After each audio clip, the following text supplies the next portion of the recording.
আমাদের যুবক সমাজকে রক্ষা করতে হবে।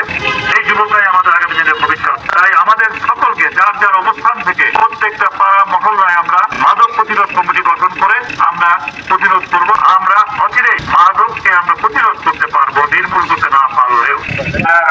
মহান রব্বুল আলামিনের অশেষ রহমত এবং বাংলাদেশ সরকারের মাননীয় প্রধানমন্ত্রী জনাব তারেক রহমান সাহেবের নির্দেশে আমরা যারা সংসদ সদস্য নির্বাচিত হয়েছি, আমাদের যার যার এলাকায় আমরা মাদক বিরোধী এবং চাঁদাবাজ দুর্নীতি মুক্ত করার জন্য আমরা নিরলসভাবে কাজ করে যাচ্ছি। আমাদের এই বিরল থানায় আমাদের গাড়ির অভাব ছিল। আমাদের সম্মানিত ভারপ্রাপ্ত কর্মকর্তা উনি আমাকে বলেছিলেন যে স্যার আমাদের গাড়ির একটু অপ্রতুলতা রয়েছে, যদি সম্ভব হয় একটা গাড়ির যদি ব্যবস্থা করা যায় আমাদের শহর দিতে সুবিধা হয়, কারণ আমাদের এলাকাটা অনেক বড়, 12টা ইউনিয়ন। বিধায় আমি ওনার কথাটি তড়িৎ গ্রহণ করি এবং আমি বিভিন্ন জনের সঙ্গে কথা বলে সকলের সহযোগিতা নিয়ে আজকে আমরা প্রায় এক মাসের মধ্যেই আমরা আমাদের কমিটমেন্ট ছিল যে আমরা এটা করে দেবো। ইনশাআল্লাহ আমরা এটা করতে পেরেছি।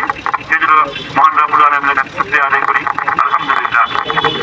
আজকে এখানে উপস্থিত আছেন আমাদের জেলা দিনাজপুরে সম্মানিত সুযোগ্য পুলিশ সুপার সাহেব, উপস্থিত আছেন আমাদের এডিশনাল এসপি সহ পুলিশ কর্মকর্তাবৃন্দ এবং এই থানার ভারপ্রাপ্ত কর্মকর্তা সহ আমাদের দল বাংলাদেশ জাতীয়তাবাদী দলের বিএনপির সভাপতি সহ বিভিন্ন স্তরের নেতৃবৃন্দ, সম্মানিত সাংবাদিকবৃন্দ, আমি সকলকে জানাচ্ছি আসসালামু আলাইকুম। আপনারা জেনে হয়তো খুশি হবেন, আমাদের এলাকায় সীমান্ত ঘেরা এলাকা, তাই এখানে মাদকের চোরাচালানটা অনেক বেশি হয়ে থাকে। তাই আমরা চেষ্টা করেছি এবং চেষ্টা করে যাচ্ছে আমাদের পুলিশ প্রশাসন বিভিন্নভাবে তারা চেষ্টা করে যাচ্ছে এই মাদক কারবারিদের রুখে দেওয়ার জন্য। এই শুধুমাত্র পুলিশ প্রশাসন দিয়ে এই মাদক কারবারিদেরকে নির্মূল করা সম্ভব নয়। তাই আমাদের সকলকে যার যার অবস্থান থেকে প্রত্যেকটা পাড়া মহল্লায় আমরা মাদক প্রতিরোধ কমিটি গঠন করে আমরা প্রতিরোধ করব। তবে আইন কখনই নিজের হাতে তুলে নিব না।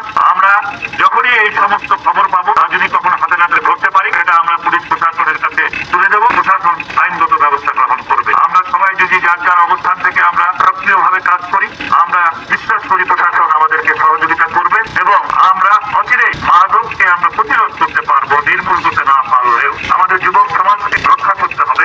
এই যুবকরাই আমাদের আগামী দিনের ভবিষ্যৎ। আমি আর বিশেষ কিছু বলবো না, আমাদের আরো কিছু পরিকল্পনা রয়েছে। আপনারা জানেন যে আমি ইতিমধ্যে আমাদের 2 থানায় অর্থাৎ 2 উপজেলায় আমাদের 2টি স্বাস্থ্য কমপ্লেক্স রয়েছে, হাসপাতাল রয়েছে। আমরা ইতিমধ্যে স্বাস্থ্যগঞ্জ উপজেলায় আমরা একটা অ্যানালাইজার মেশিন আমরা ইতিমধ্যে কালেক্ট করেছি। এটা ইনশাআল্লাহ হয়তো বা 1 তারিখে বা 2 তারিখের মধ্যে সেটাও আমরা ওখানে প্রতিস্থাপন করবো। এছাড়াও বিরল হাসপাতালেও আমরা এরকম আরেকটি মেশিন আমরা দিতে চাই, তারও সংস্থান করে ফেলেছি।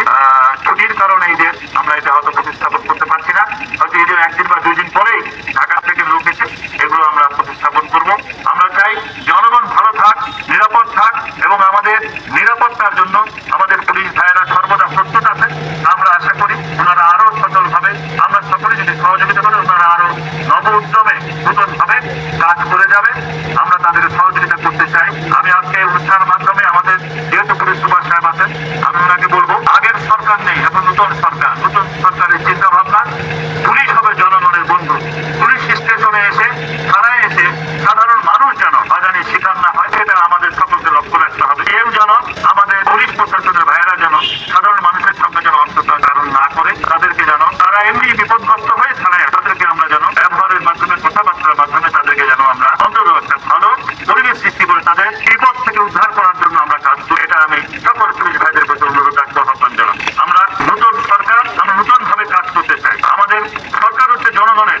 এই জনগণকে আমরা কিভাবে ভালো রাখবো, নিরাপদ রাখবো, জনগণকে কিভাবে আমরা সুখে রাখতে পারি, সেই কাজটাই আমাদের এখন চাওয়া পাওয়া। তাই আমি সকলের কাছে অনুরোধ করবো, যার যার অবস্থান থেকে আমরা আমাদের এলাকায় কাজ করবো, এলাকার উন্নয়নের জন্য। আমি আর বক্তব্য না বাড়িয়ে আমি আজকে যারা এখানে উপস্থিত হয়েছেন সকলকে অনুরোধ করবো, একটাই কাজ করবো।